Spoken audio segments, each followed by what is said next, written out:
మీనా శృతి వంట చేస్తూ ఉంటారు. ఇంతలో అక్కడికి రోహిణి వచ్చి ఏం చేస్తున్నారు అని అడుగుతుంది. రన్నింగ్ రేస్ పెట్టుకున్నామని శృతి కౌంటర్లు వేస్తుంది.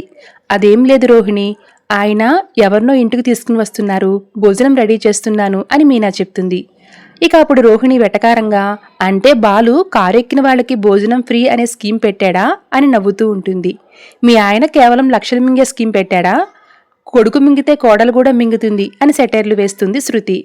కారులో ఎక్కిన వారిని ఇంటికి తీసుకురావడం ఏంటో నాకేం అర్థం కావట్లేదు అని రోహిణి అనేసరికి, ఈ పప్పులు కూరగాయలు ఆఖరికి నువ్వు తింటున్న ఈ కొబ్బరి కూడా మా ఆయన తెచ్చిందే, ఎవరో దారిన పోయే వాళ్ళకి సమాధానం చెప్పాల్సిన పని లేదు అని మీనా కౌంటర్ వేస్తుంది. సరే వంట అయితే పిలువు అని రోహిణి అనేసరికి, ఖాళీగా ఉంటే పిలుస్తా, నీ ఖాళీగా ఉంటే వచ్చి చూసుకుని పెట్టుకుని తిను అని మీనా చెప్తుంది. దాంతో మొహం విరుచుకుంటూ వెళ్ళిపోతుంది రోహిణి.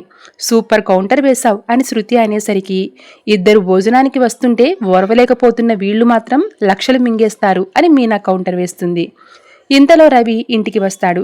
ఏంట్రా రెస్టారెంట్లోనే తింటావు కదా అని సత్యం అడిగితే, ఈరోజు స్పెషల్ అని వదిన ఫోన్ చేసి చెప్పింది నాన్న, అందుకే వచ్చాను అని రవి అంటాడు. మీ రెస్టారెంట్లో కంటే బాగా చేస్తుందా మీ వదిన అని ప్రభావతి అనేసరికి, ఎవరైనా అమ్మ చేతి వంట అని అంటారు, నేను మాత్రం వదిన వచ్చాకే కడుపు నిండా తింటున్నా అని రవి అంటాడు. అన్నీ అదిరిపోయాయి, డిషెస్ అన్నీ సూపర్గా ఉన్నాయి, ఇప్పుడే టేస్ట్ చేశాను రవి అని శృతి కూడా చెప్తుంది. ఇంతోటి వంటలు భూమి మీద ఎవరు చేయరా ఏంటి అని ప్రభావతి మూతి తిప్పుకుంటూ ఉంటుంది.